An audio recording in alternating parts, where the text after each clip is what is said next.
Today is September 2022. We're going to take a look at the backyard dining area, which we hope to be completed within the next 6 months. But we're going to talk a little bit more about it and show you all the new things that have happened since our last visit here. Over to the right here, you'll see these two large columns. Those will connect to a 3-level deck above us that will have roofs on it, so if it's raining, you will be able to still come out and dine in the rain. But what's more important is these two columns here, because connected from those columns and off of the decks will be a suspension bridge that will cross completely across the property, approximately 55 feet, to the other side where there are caves on the second level.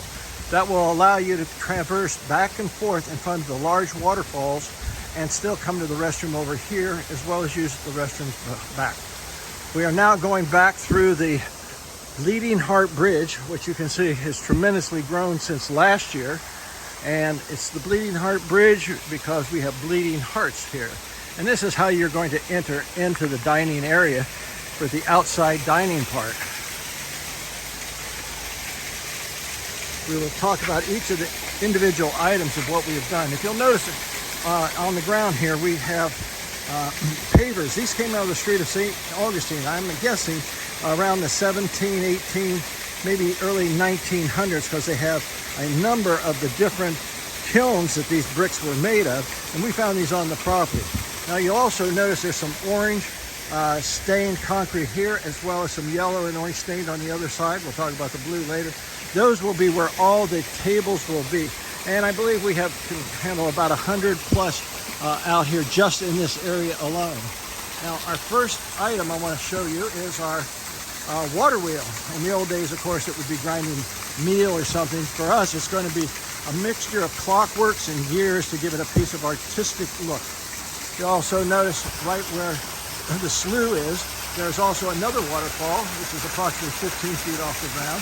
All these can be adjusted for the amount of flow, but the one we really want to talk about is our 33-foot waterfall here. In the future, this will all be lit up at night. We do have all of our lighting to light up the waterfalls right now.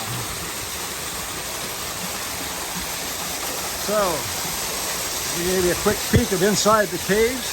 We're going to come back to the caves a little bit later, but let's talk about all the waterfalls and that right now. We are seating behind this waterfall, which is just on top of the lower waterfall, and it is actually up on the roof top of the caves. All right, we're going to pass that, but you will see the gate in here, and we're going to come back and do a separate video in here to show you what this is all about. It will see 28 people. It's upper and lower caves, but we will take you up to the top of the caves. You'll notice the blue, we're trying to simulate you're walking over a waterfall, just to give you that extra feel of what the shape of water is all about. It's both an art form and physical form.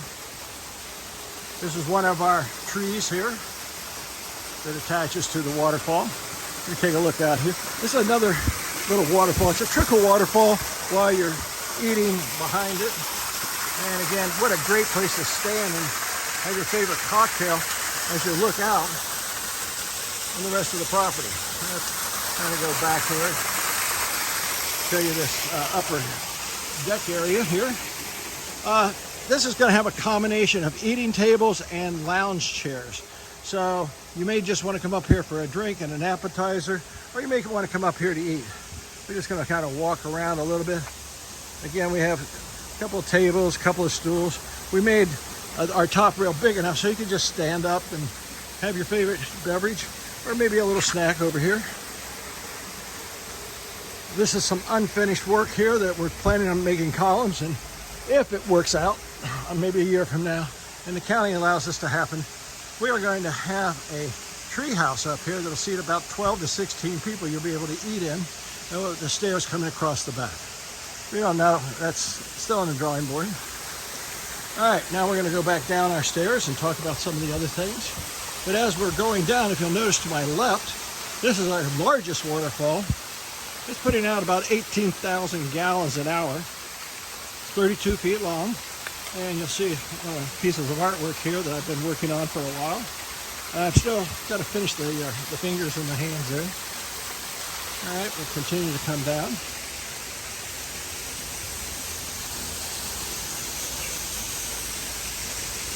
One of our favorite pieces here is this piece of artwork. You'll notice there's some white tubes coming out the top. Those will be projecting 35-foot streams of water across and over your head and arriving back at the waterfall, the long waterfall and the tall waterfall.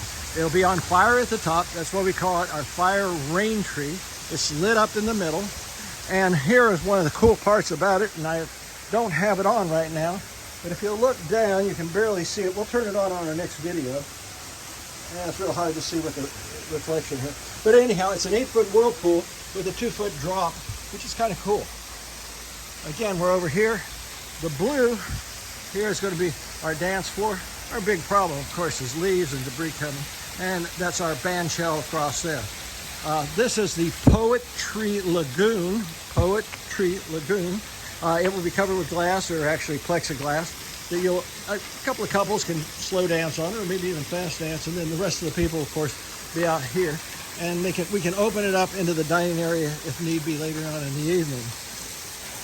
We'll have some high tops out here, and we'll have low chairs and tables out here as well as high. This column here, and I'm going to bring it around to the other end here for a minute, and you'll see another column. There's going to be tiki huts. It'll sit 6 people, and you'll come up with stairs from across the river. Another one of our main things is this building. It's a little cottage right now, but it's going to be our large outdoor bar with roll-up doors. And where you see some of the decking, we'll replace that decking. And this will be a cocktail area. Roll-up door right there where those windows are. But that brings us to what we call the ruins. And we've tried to carve it and make it look like something you might find in a Colombia, or excuse me, the Laos or Cambodia rainforest. And with some artificial roots or vines, whatever you might want to call them, a little kind of church-like. Yeah, you might want to have church out in the woods. You never know. All right. What makes this kind of neat is that waterfall that's on top that you'll be dining underneath. And you can see it coming out through that cup. We'll get one more quick view of that. It's hard to get everything in a video. But you can see it there, coming down. One of our last features will be over where you see these pile of bricks. We're going to have about an 8 to a 10-foot fire pit over there. And so in the wintertime, it'll be nice to kind of cozy around. The only last thing here is a little piece of artwork I'm working with. It might be a Medusa, excuse me. And we may put a little head down there at the bottom. Maybe snakes coming out. Not quite really sure. Sometimes these things come with us in the spur of 3 o'clock in the morning. We want to thank you for being on this visit. The next visit you're going to see probably will be the finished product with tables and everything when we are ready to open up, which again, 6 to 9 months from now. So early next year, it's possible it could be this year. Thank you for joining us. We'll talk to you again.